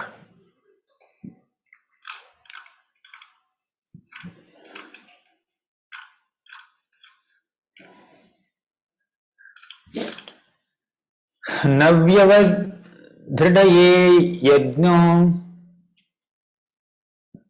brahmaitad brahmavadibhihi namuhyanti na shochanti na hirshyanti yato gataha. Navyavad dhridaye yajno. He says that Navyavad dhridaye means for a devotee who is engaged in bhakti, even while having access to material opulences and household facilities, such a devotee is always enthusiastic in bhakti, ever increasingly fresh and new in all their activities. Then na muhyanti, they are never bewildered. Na sochantina, they never lament. Na hrisyanti, they are not unnecessarily jubilant. So the devotees maintain this kind of equanimity and detachment and maturity in their practice of bhakti despite having access to so many opulences in household life or as kings, because they are always inspired by the Lord as super soul within. Their bhakti will only increase, that will not decrease. So Jiva Goswami says super soul exists in everyone's heart, but in the heart of devotee he reveals himself as ever increasingly new. So although the Lord is there in the hearts of all living beings, how many of them are aware of it? How many of them are excited about this fact? So now 21st shloka. 21st onwards we will enter the prayers. 22nd onwards prayers will begin. 21st is like a prelude for the prayer. Maitreya Muni says, Evam bruvāṇāṃ purushartha bhajanam janārdanam pranjalayah prachetasah taddarshanadhvastatamo rajomala giragrihan gadgadaya suhrittamam. Evam bruvāṇāṃ purushartha bhajanam. So in this way, the Supreme Lord uh, spoke to the Prachetas. And then Prachetas began to offer prayers. Janardanam pranjalayaha prachetasaha. Prachetas became very eager to offer prayers to Lord Vishnu. Tad darshana dhasta tamo rajomala. By the darshan of the Lord, dhasta, everything is destroyed. What is destroyed? Tamo rajomala. Tama, tamoguna, raja, rajoguna. Passion and ignorance. Mala means contamination that is coming from tama and raja. That is destroyed. Okay, tad darshana dhasta tamo rajomala. Giragrahan gadgadaya suhurtamam. Then they, with a pure heart, with an uncontaminated heart, they started offering prayers to the Lord. So 22nd shloka onwards, the prayers begin. We have half an hour now. We will discuss a few prayers, and remaining we will discuss tomorrow. Okay. Namo namah klesha vinashanaya निरूपितोदार गुण वयाय मनोवचो वेग पुरोजवाय सर्वाक्षमार्गैरगताध्वने नमः नमो नमः क्लेश विनाशनाय means the Prachetas are praising the Lord. Oh Lord, you can destroy all our distresses, kleshas. For non-devotees or is that impersonalists. Kleshodhikatarastesham avyakta sakta chetasam avyakta hi gatir dukkham dehavat bhiravapyate. Even in their spiritual practices also there are so many kleshas. But a devotee, susukham kartum avyayam, even while practicing spiritual services, a devotee is happy. Susukham kartum avyayam. Because the Lord removes all the kleshas. Namo namaha klesha vinashanaya. The Lord removes all material difficulties. Nirupita udara guna vayaya. Nirupita means it's proved. What is proved? It is proved that the Lord's names and qualities are extremely benevolent. Nirupita means it's proved. Udara. Guna ahvayaya. Guna means qualities, ahvaya means names. So these two that belong to the Lord are always benevolent. Udara, very magnanimous, merciful. So the Lord's names are merciful. The Lord's activities are centered on His mercy. Okay. Then further they say, Mano vacho vega puro javaya sarvakshamargairagatatdhane namaha. Manovacho vega purojavaya. Mana, mind. Vacha, words. The Lord is faster than our mind in words. Our mind can go suddenly from India to America, or Bhuloka to Swargaloka, or Pataloka. Mind is super quick. Vacha, words are also quick. You may be sitting in one place, but we immediately start speaking about some other place. We have gone to that place. Words are fast, mind is fast, but the Lord is faster than mind and words. Manovacho vega purojavaya sarvakshamargairagatatdhane namaha. Akshamargair means sarvakshamargair means the Lord is inconceivable to all our senses. Our senses cannot approach the Lord. Prabhupada says, Ataha Sri Krishna Namadi न भवेत् ग्राह्यमिन्द्रियैः सेवोन्मुखैः जिह्वादौ स्वयमेव स्फुरत्यदा. So in our conditioned state with our material senses, we cannot approach the Nama, Rupa, Guna, Lila of Krishna. But if we engage those very material senses in Krishna's service, Krishna will be pleased to reveal himself to all of us. There is the shloka from the Mukundamala Stotra. Jihve kirtaya keshavam muraripum cheto bhaja sridharam panidvandva samarchayachyuta katha shrotradvayatvam shrudum krishnam lokaya lochanadvaya harer gacchambra yugmalayam jighra ghrana mukunda pada tulasim murdhanna madhokshajam. Jihve kirtaya, with your tongue glorify Krishna. Cheto bhaja, with your mind you always worship Krishna, meditate on Krishna. Okay. With your ears you hear Krishna Katha. With your hands you serve Krishna. With your legs you go to Krishna's temples, right? And with your eyes you see Krishna. With your nose you smell and the tulsi leaves offered to Krishna's lotus feet. It's like that.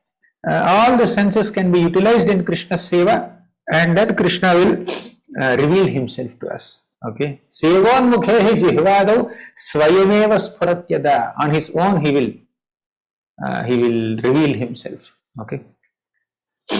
So the Lord is attracted to bhakti, and he can approach us more swiftly than we can approach him with our mental speculation. Okay. Manovachovega projaya means with your mind you cannot understand the Lord. The 23rd shloka. Shuddhaya shantaya namaha swadisthaya manasya partham vilasadvayaya namo jagatsthana layodayeshu grihitamaya guna vigrahaya. Shuddhaya, the Lord is pure. Shantaya, the Lord is very peaceful. Namaha, Swanisthaya, the Lord is always fixed up in his original glory, in his Swarupa. Not that he changes forms. He changes forms, that's Leela. But conditions of changes forms, that is Maya, not Leela. He goes from cat body to dog body to elephant body to ant body to cow body to human body to devata body to snake body. So he keeps going from one body to another body, helplessly. Okay, he cannot decide. But the Lord's forms are divine. He is not Swanisthaya, he is fixed up in his Swarupa and his qualities. Manasya partham vilasadvayaya. So the material world, which is filled with apartham, meaningless, dvayaya, filled with dualities, the world of duality appears meaningless by the Lord's grace. Conditioned souls consider this material world as substantial, source of pleasure. But the devotees consider this material world as useless, as meaningless, apartham. Why? Because they receive the Lord's mercy. Only by the Lord's grace we will be able to develop detachment from material world. Namo jagatsthana layodayeshu grihitamaya guna vigrahaya. The Lord appears as Brahma, Vishnu and Shiva, and he takes care of jagatsthana layodayeshu, means he takes care of the creation, maintenance and destruction. How? Grihitamaya guna vigrahaya. He accepts Maya gunas by accepting the gunas like Sattva guna, Rajoguna, Tamoguna. Accepting means basically he becomes the in charge, not that he comes under their influence. He becomes the in charge of Sattva guna and becomes Vishnu. He becomes in charge of Rajoguna as Brahma. He becomes in charge of Tamoguna as Shiva, like that. So in the purport, Prabhupada writes that a pure devotee's perception of material world is that he thinks that this material world is full of duality. There is nothing substantial. There is victory, defeat, success, failure, happiness, distress, hell, heaven, all dualities are there. We should not be just caught up in these dualities. Materially something is good or bad or auspicious or inauspicious or right or wrong, but ultimately it's material world only. You may enter a train. The train has an AC compartment and a normal sleeper compartment. You may discriminate. This is more comfortable, this is less comfortable. Okay. So you may choose, let me go to AC compartment. Or this is more expensive, this is less expensive, let me choose sleeper compartment. So you may make different choices in the train, which bogie to sit and all. Lower berth or upper berth. Dualities. Window seat or non-window seat. Dualities. So, but whether you are in a lower berth or upper berth or sleeper compartment or AC compartment, expensive ticket or inexpensive ticket, you are in the train only. Your journey time will not reduce. Just because you are sitting in AC compartment, you will reach faster? No, right? You are not sitting in flight. After all, this is train only. Similarly, in the material world also, sometimes there is happiness, sometimes there is distress. You want happiness and you don't want distress. But happiness is also material, distress is also material. Happiness is temporary, distress is also temporary. So what's the point? So devotees consider that nothing in this material world is substantial. Okay. Then 24th sloka. Namo Vishuddha Sattvaya Haraye Harimedhase Vasudevaya Krishnaya Prabhave Sarva Sattvatam. Namo Vishuddha Sattvaya. Krishna, you are in Vishuddha Sattva. That Sattva which is never tinged with Raja and Tama. Haraye, you steal everything. What does Krishna steal? There is one big song only called Chaurashtakam, where the Lord is described as thief of everything. Vraje prasiddham navanita chauram gopangananam chadukula chauram aneka janmarjita papa chauram chauragraganyam purusham namami. The Lord steals everything. That's why it's called Hari. Haranam Madhuram. Madhurashtakam also. The Lord stealing is also Madhuram, very sweet. So he steals what? He steals the hearts of devotees. He steals the material desires of devotees. He steals the material miseries of devotees. And not only he steals, he is continuously planning to steal. He is making big schemes. Just like Janmashtami is coming up, we are having multiple meetings and planning how to conduct Janmashtami. Krishna constantly plans, how do I steal from this fellow? How do you steal from that person? That's why he is called Hari Medhase. Hari Medhasa. Hari is a thief. Medhasa means one who has the intelligence of a thief. Krishna has the intelligence. His brain is works like that of a thief. He has the intelligence of a thief. He is constantly planning how to steal, how to steal, how to steal. Okay. Vasudevaya means the Lord everywhere stays as Paramatma. He is all pervading. Krishnaya. He also accepted Krishna as Krishna is all attractive. Okay. Prabhave Sarva Sattvatam. He also expands the influences of his devotees. Yesterday we were discussing, right? Sarva Saundarya Sangraham. One aspect of Krishna's beauty is he gives more credit to his devotees than he takes for himself. Similarly, this point Pracheta said, Prabhave Sarva Sattvatam. The Lord expands the glories of his devotees. He increases the glories of devotees.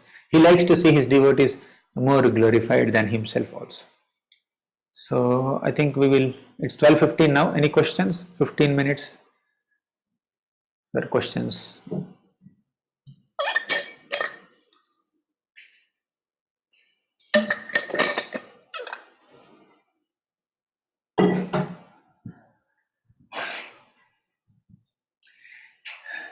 Yes, Mataji. Prabhuji, thank you for wonderful points.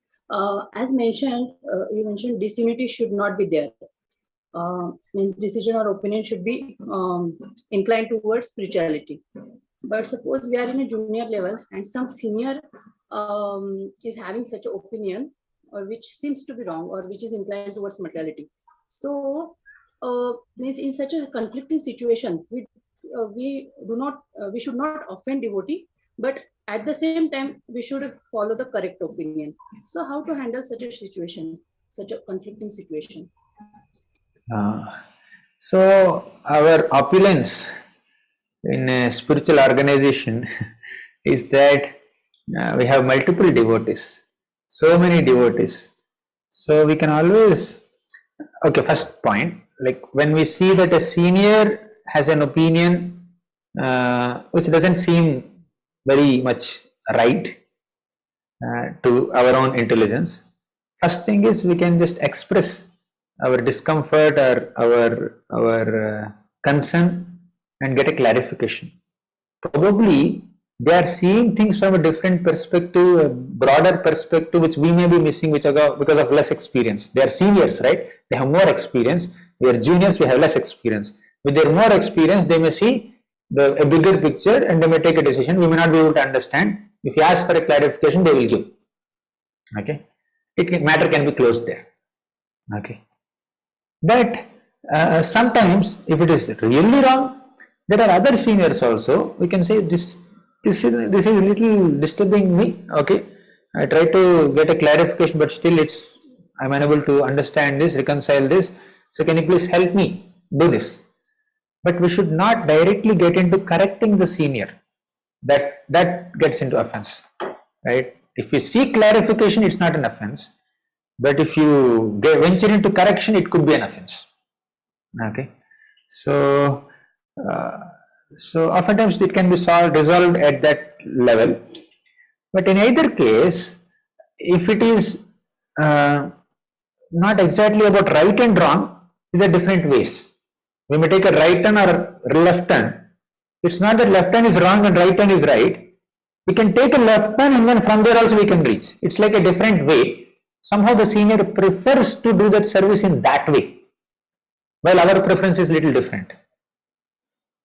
We try to be obedient. So His Holiness Radhana Swami Maharaj said in that same Brahmahotsav class, unless it is a very serious abuse, we try to follow. We follow the senior, maintaining that etiquette and respect, and we tolerate. If it is a very serious abuse and very serious mistake, of course we can just pursue and then we can get clarification from other seniors and all. But if it is something small that causes some little inconvenience to our body or mind or ego, whatever, we need to take it as our purification, right? That obedience pleases Krishna. Okay, but if the deviation is like really serious, then it's different. We need to deal with it in a different way, by bringing the matter to some other authorities who can make some difference, instead of we taking it up in our hands and we try to correcting them or chastising them or confronting with them. But if it's like small things, if it's just a style difference, we can just be obedient. If it's too austere, we can express differently. Makes sense, Mataji? Yes, Prabhuji. Thank you. Any other question? Okay, so I'll take a couple of more verses if you don't have questions. We have 10 more minutes. 25th shloka. Namaha kamala nabhaya, namaha kamala malini, namaha kamala padaya, namaste kamalekshana. This is somewhat similar to namaha pankaja nabhaya, namaha pankaja malini. So Kunti Maharani's prayer. Namaha pankaja netraya, namaste pankajanghraye, namaha kamala nabhaya. Oh Lord, you have lotus navel. Kamala malini, you wear lotus garland. Kamala padaya, you have lotus feet. Kamalekshana, and you have lotus like eyes. Who offered this prayer first? Prachetas, not Kunti Maharani. Kunti Maharani offered this prayer 5000 years back. Okay, Prachetas were offering in first Manvantara. Okay, so the meaning is clear. Next, 26th. Namaha kamala kinjalka pushanga malavasase sarvabhuta nivasaya namo yungshmahi sakshini. Namaha kamala kinjalka pushanga amalavasase. So he says that your garment is like that of the color of the lotus pollen, okay, yellowish color, saffron of lotus flower. Pushanga amala vasase, your spotless cloth. Not that the Lord's dhoti has some spots here and there. It has become dirty. Not like that because of working. The Lord has spotless dhoti. Sarva bhuta nivasaya, the Lord also stays within the hearts of all living beings. Namo yungshmahi sakshini, therefore he is sakshi, or witness of everything that we see. Then Prachetas are saying, Rupam bhagavata tvetad asesha klesa sankshayam avishkritam nah klishtanam kimanyad anukampitam. Rupam bhagavata tu etad asesha klesa sankshayam. This beautiful form of yours can completely destroy all the kleshas, all the difficulties in this world. Klesha sankshayam. Avishkritam nahaklishtanam. Avishkritam means to inaugurate, to launch, to reveal, to manifest.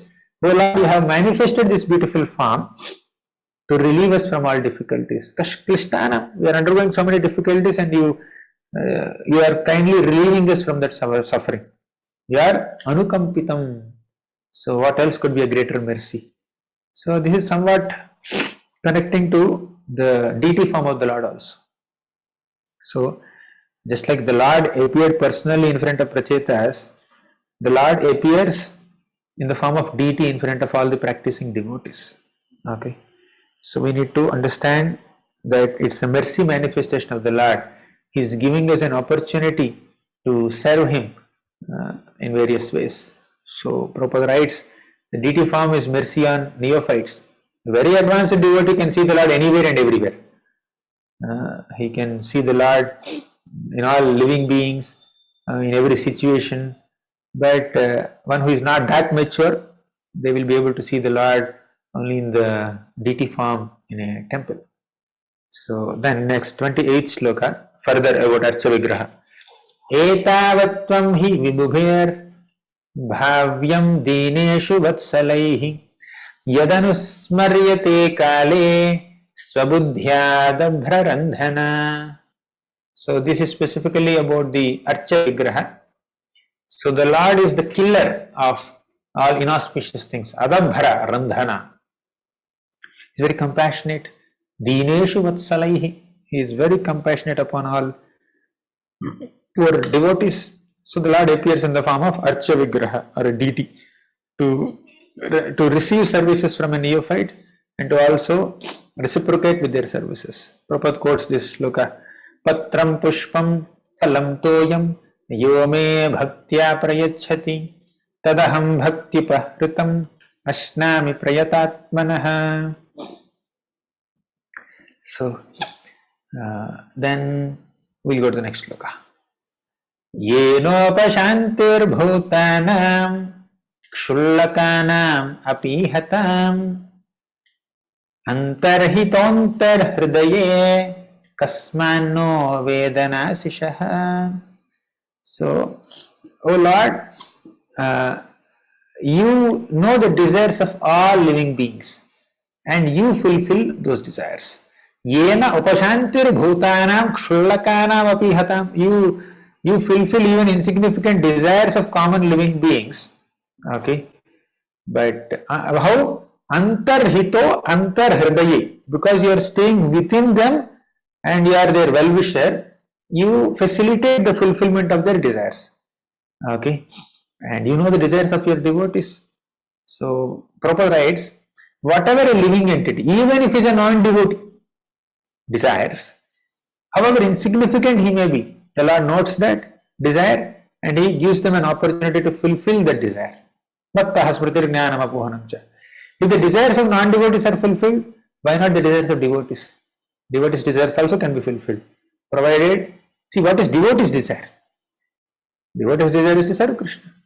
Spiritual desire. If the Lord can fulfill material desires, why can't He fulfill spiritual desires? Sometimes the way in which the Lord fulfills the desires could be little different. Sometimes the time at which He fulfills may be different. You know all the episodes. Surpanakha desired Ram, but the Lord did not fulfill the desire. But Surpanakha appeared as Kubja, Krishna fulfilled her desire. So Ram did not fulfill the desires of the sages who became attracted to him. But all these sages became Rishichari gopis and Krishna fulfilled their desires. So Lord will fulfill the desires of His devotees in some form at some time. Okay. And also, who is that? The tailor in Mithila who stitched the dresses of Ram and Lakshman for their marriage, he wanted to personally dress the Lord, personally offer ornaments to the Lord. He had a desire like that. So then the Ram and Lakshman noted the desire and they appeared as Krishna and Balaram in the next yuga, and that Mithila tailor became like a weaver in Mathura, and he offered ornaments, cloth ornaments to Krishna and Balaram, personally decorated them. So when we have a genuine desire, the Lord will certainly fulfill that desire. Okay. So I think 12:27 will conclude. There is some message in the chat box. Could you please tell how we could memorize and relish different verses, as there are so many wonderful verses? How can we prioritize these verses for memorization on every day, regular basis? How many verses in a day? When and how? Same thing you could tell for Prabhupada purports, golden lines. How can we remember them for a long time, as there are many? Okay. Somehow I'm about to finalize my book, The Art of Studying and Teaching Scriptures. In that one section, one chapter is about memorizing shlokas. So morning only I was working and suddenly this question came. It's a coincidence. So I have shared everything in that. But in short, within the time that we have, so memorizing shlokas begins with when we love for the shloka. We need to love the shloka for its meaning or for its meter. Okay. When we read a shloka, the meaning touches our heart, or the melody, the meter of the shloka, the meter in which the rhyming, the sound of the shloka touches our ears. Or it's very sweet to memorize, sweet to remember, sweet to recite. So in Bhagavatam it is said that Shrotra Manobhiramat, Bhagavatam shlokas please our ears with their sound and please our hearts with their meaning. So when we love the shloka either for its meaning or for its meter, naturally we tend to remember it, we tend to repeat it, and it goes into the memory. So like first step I would say, we should get attracted to the shloka. We should get attracted to that shloka either for its meaning or for its meter. For some reason, that attraction, or for because it is spoken by my favorite devotee. Say Prahlad is your most inspiring role model. Because Prahlad spoke this shloka, I must memorize this. Okay, just like outside there are movie songs, right? All the Tollywood, Hollywood, Bollywood songs are there. People memorize those shlokas without a songbook. We have Vaishnav songbook here, but these mundane songs are memorized by fans of movies without a songbook. Why? They got attracted to the music. They got attracted to the meaning, if at all it has a meaning. Sometimes, many times it doesn't have. Or they got attracted to the hero, or they got attracted to the music director, or they got attracted to the lyric writer. So something about the song or the people behind that song attracted the attention of this person, and he just started repeatedly reciting or singing it or humming within the mind, and it entered the memory. Same thing should happen with spiritual circles also. It should happen more effectively in spiritual circles. They have so many role models. They are fans of so many devotees. Oh, this shloka comes in Damodar Leela. I must memorize this. This shloka is spoken by Gopis of Vrindavan, Venu Gita, Gopi Gita, Yugala Gita, Brahmara Gita. I will memorize this. So something should excite us. So like first step only. There are like 9 more steps. So I think in another session I can share. Maybe tomorrow we can share more. Many other tips are there. In groups, if you recite, it is easy to follow. We never memorized the shlokas of morning, Samsara Davana Lalidha Loka. Because we attend Mangalarti every day, it went into the memory. Which are Narsinga prayers. Even kids also can remember it. Because we attend every day, it went into the memory. So when we hear that recitation by so many devotees, then we can easily remember. It goes into the memory automatically. So in our childhood, in our school, we had a compulsory shloka recitation session. First half an hour we were reciting shlokas only. Bhagavad Gita, Vishnu Sahasranam, Mantra Pushpam, then Purusha Suktam, Sri Suktam. So all of us together, all like 500-600 students in the school will recite. Full school assembles for the morning program, and then it went into the memory. It only went into the memory, meaning did not sink in. But when I opened Prabhupada's Gita, we could connect with the meaning also. So these are various tips, and many more tips are there.